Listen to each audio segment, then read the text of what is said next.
आजकल जितना लड़की के माँ बाप अपने लिए सरकारी नौकरी वाला दामाद चाहते हैं, उतना ही मिडिल क्लास चाहता है डिस्काउंट। डिस्काउंट हर चीज पे जो वो खरीद रहे हैं, और अच्छी क्वालिटी भी ऑब्वियसली। और ये मिडिल क्लास और लोअर मिडिल क्लास 80% है भारत की पॉपुलेशन का।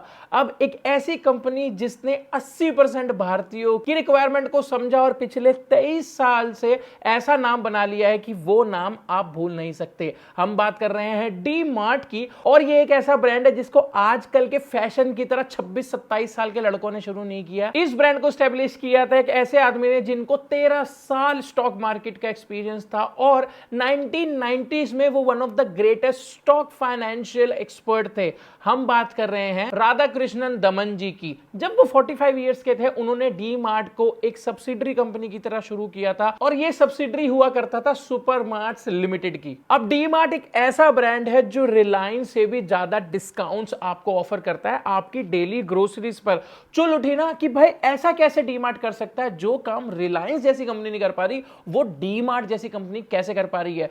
तो ये चुल भरे सवाल का जवाब आपको मिलेगा इस एपिसोड में, लेकिन उससे पहले आपको इस चैनल को सब्सक्राइब करना पड़ेगा, क्योंकि ऐसे ही चुल भरे वीडियोस हम आपके लिए लेके आते रहते हैं। तो चलो जानते हैं भाई डी मार्ट ऐसा कर कैसे पा रहा है। तो जब राधा कृष्णन जी ने डी मार्ट को स्टैब्लिश किया, इनके फंडे बड़े क्लियर थे। अब वो बताऊंगा कैसे, क्यों, क्योंकि सबसे पहले तो इन्होंने अपनी टारगेट ऑडियंस जो थी वो पकड़ के रखी, और वो थी 80% ऑफ द इंडियंस, यानी कि मिडिल क्लास और लोअर मिडिल क्लास। फिर 2002 में इन्होंने अपना पहला स्टोर स्टैब्लिश किया मुंबई के पवाई में, और बहुत ही क्लियर माइंडसेट के साथ, जहां सारे रिटेल स्टोर्स आज तक के अपनी जो प्रॉपर्टीज हैं वो रेंट किया करते थे, रेंट पे लिया करते थे, वहां डी मार्ट ने अपनी प्रॉपर्टी जहां पे इनको अपना स्टोर खोलना था वो खरीदी। तो आप देख लीजिए कि कितने क्लियर फंडे थे इनके। मार्केट से अलग जाके इन्होंने डिसीजन लिया और उस प्रॉपर्टी को ओन किया जहां उन्होंने पहला स्टोर खोला। अब देखा जाए तो ये पहले स्टोर की डी मार्ट के लिए बहुत बड़ी इन्वेस्टमेंट थी, लेकिन राधा कृष्णन जी जो है वो स्टॉक इन्वेस्टर रहे थे, तो उनका विजन बहुत लंबा था, क्योंकि स्टॉक्स में भी भाई लंबी रेस के घोड़े ही दौड़ते हैं।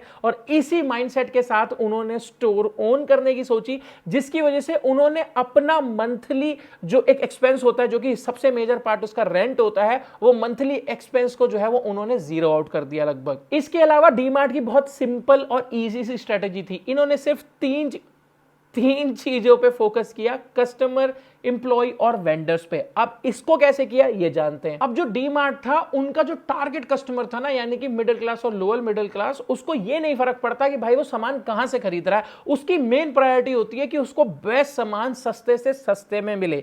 इसके लिए डी मार्ट ने किसी भी सिटी सेंटर में अपना मार्ट नहीं खोला, उन्होंने आउटस्कर्ट्स पे अपने मार्ट को खोला, जहां पे पब्लिक जो मिडिल क्लास थी वो भी रहती थी, और उनको लैंड की जो कॉस्ट थी वो भी बहुत ज्यादा कम पड़ी, जिसकी वजह से ऑपरेशनल कॉस्ट भी कम थी, और ऑपरेशनल कॉस्ट कम होने के बाद वो अपने कंज्यूमर्स के सबसे ज्यादा पास में थे। इसके अलावा अगली चीज जो उन्होंने करी वो थी स्टोर मैनेजमेंट, उनका स्पेस मैनेजमेंट। अगर आपने भी कभी डी मार्ट विजिट किया है ना, तो आपने ये चीज ऑब्जर्व जरूर करी होगी कि यार थोड़ा सा कंजस्टेड सा तो होता है, सामान जो है वो ऐसा इतना फैंसी तरीके से जो है वो नहीं रखा गया होता, कोई भी फैंसिंग रूफ नहीं होती, कुछ भी ऐसी फालतू की फैसिलिटी नहीं होती जो आपको आम तौर पे मॉल्स में देखने के लिए मिलती है। साथ ही में आपने ऑब्जर्व करा होगा कि यहां पे ना कम स्पेसेस में ज्यादा रैक्स, ज्यादा स्टैक्स लगाए होते हैं, और उन रैक सिस्टम्स में एक खास बात अगर आपने नोटिस की हो तो वो ये होती है कि जगह उनमें आपस में कम चाहे होती है कि भी कम से कम जगह में ज्यादा से ज्यादा रैक लगाए जा सके। इसके अलावा वहां पे क्या होता है कि वहां पे ही स्टोरेज बना दी जाती है उन्हीं रैक्स के ऊपर,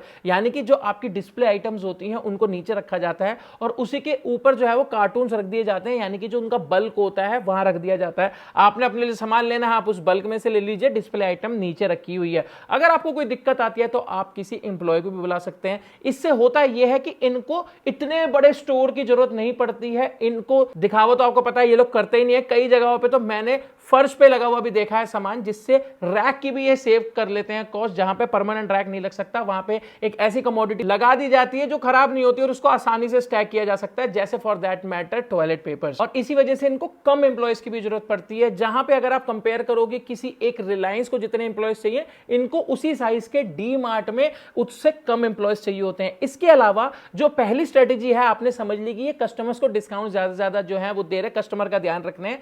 इसके अलावा जो इनकी दूसरी स्ट्रेटेजी है, यानी कि एम्प्लॉय के बारे में मैं आपको बताता हूं कि एम्प्लॉय से एक तो कम एम्प्लॉय रख के ये पैसे बचा रहे हैं, इसके अलावा सिर्फ पैसे ही नहीं बचा रहे हैं। अब होता यह है कि रिलायंस या फिर अगर फॉर दैट मैटर किसी भी रिटेल चेन को हम टारगेट करें तो वहां पे एम्प्लॉय जो होते हैं वो लाए जाते हैं, उनको ट्रेन किया जाता है, एक सर्टेन उनकी रिक्वायरमेंट होती है, उसके बाद उनके होते हैं सेल्स टारगेट। सेल्स टारगेट अगर आप पूरे नहीं करते हो तो आपको निकाल दिया जाता है और फिर से दोबारा हायरिंग की जाती है, फिर से ट्रेन किया जाता है लोगों को।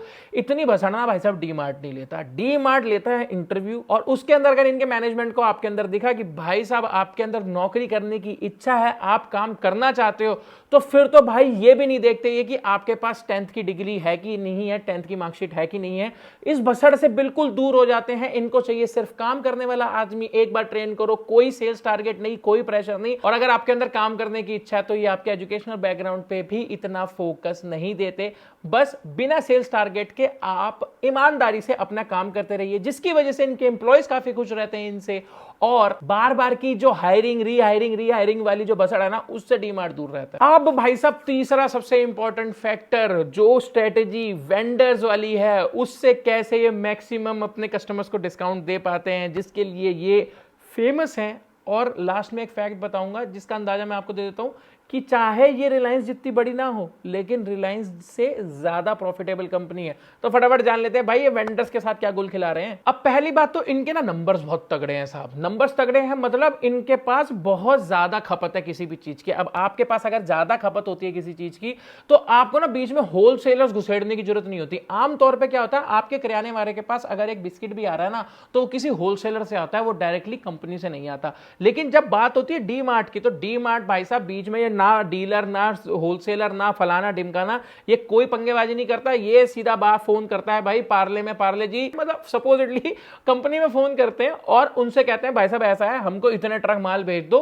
और वो डायरेक्ट वहां से जो ये जितना होलसेलर और डीलर्स हैं उनका जो कट होता है वो इनको सीधा सीधा बच जाता है। इसके अलावा जो बाकी एफएमसीजी कंपनीज है ना, उनसे भी ज्यादा डिस्काउंट उस कंपनी से ले लेते हैं। आप वो पूछोगे भाई साहब कैसे, इनकी कोई रिश्तेदार है वो कंपनी, सपोजिटली ये पार्ले जी वाले पार्ले वाले इनको बाकी लोगों से ज्यादा डिस्काउंट क्यों देंगे। ये समझ में आ जाता है कि भैया होलसेलर को पैसे नहीं मिला तो वो इनको बच गया, लेकिन एक्स्ट्रा डिस्काउंट क्यों दे रहे हैं भाई साहब? डिस्काउंट इसलिए दे रहे हैं क्योंकि डी मार्ट जो है वो बड़ा खरा है। अब इस मार्केट का रिटेल का जो सिस्टम है ना वो ऐसा है कि अगर आपने एक बार माल उठा लिया कंपनी से तो आपको 21 से 28 दिन के बाद पैसे मिलते हैं, लेकिन डी मार्ट जो है ना वो आपको माल उठाने के 11 दिन के अंदर अंदर पैसे दे देता है, जिसकी वजह से कंपनीज बहुत ज्यादा इंटरेस्टेड रहती हैं कि भाई साहब हाँ हाँ बिल्कुल भैया मेरे पैसे जल्दी आ जाएंगे, मैं आपको एक्स्ट्रा डिस्काउंट दूंगा।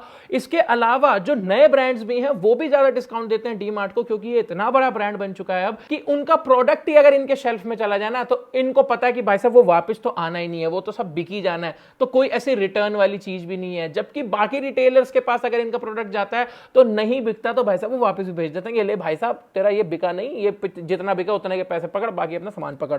तो इस वजह से भी ब्रांड इनको बहुत ज्यादा डिस्काउंट देते हैं। सारा फंडा ना कॉस्ट का ही है, यहां कॉस्ट बचाते हैं और बचा के सारा का सारा प्रॉफिट जो है ना वो खुद नहीं रखते, वो सारा का सारा कंज्यूमर्स में बांट देते हैं एज अ डिस्काउंट, जिसकी वजह से कस्टमर्स के बीच में एक वर्ड ऑफ माउथ रहता है, मार्केटिंग जो है इनको करनी नहीं पड़ती, वो कॉस्ट भी कम हो जाती है और रिकरिंग कस्टमर हर महीने का बंध जाता है। अब ये सब ना रातों रात नहीं हो जाता भाई साहब, बहुत सी बिजनेस स्ट्रेटेजीज, बहुत सारे टेस्टिंग के बाद, बहुत जगह इंप्लीमेंट करने के बाद, उसके रिजल्ट को एनालाइज करने के बाद इंप्लीमेंट की जाती हैं। लेकिन 2017 तक इन्होंने अपना प्रोसेस, अपना ऑपरेशंस इतना स्ट्रीमलाइन कर लिया, इतना प्रॉफिटेबल कर लिया कि इन्होंने सोचा आईपीओ निकालें, यानी कि पब्लिक जाए। और जब डीमार्ट पब्लिक गया तो भाई साहब वो अपने आप में एक ब्लॉकबस्टर न्यूज थी, एक ब्लॉकबस्टर आईपीओ था।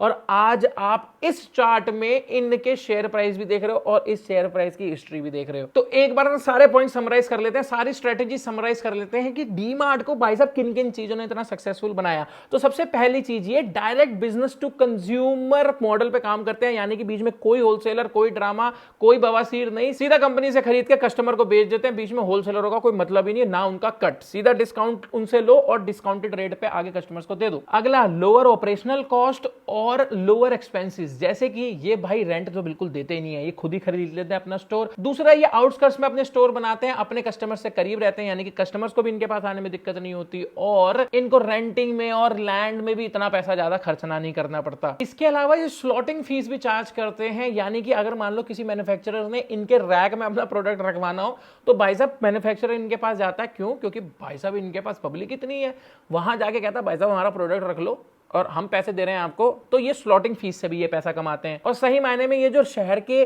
किराने वाले होते हैं ना, उनका डायरेक्ट कंपटीशन भी है। क्यों? क्योंकि ये रीजनल गुड्स भी रखते हैं। जितने भी आपको अचार, वड़ियां, जितने भी रीजनल प्रोडक्ट्स है ना, वो भी ये डीमार्ट में रखते हैं, ताकि किसी भी कंज्यूमर को ना उनके घर के पास वाले किराने वाले के पास जाने की जरूरत ना पड़े। महीने में एक बार राशन लेके आए, इन्हीं के से पास से उठाए। जो रीजनल प्रोडक्ट चाहिए वो भी डीमार्ट रखता है हर रीजन के अंदर। और लास्ट सबसे मजेदार भाई साहब की मार्केटिंग करने की जरूरत ही ना पड़े, ना कोई फैंसी चीज, ना कोई एड, ना किसी हीरोइन को पैसे देने, ना हीरो को पैसे देने।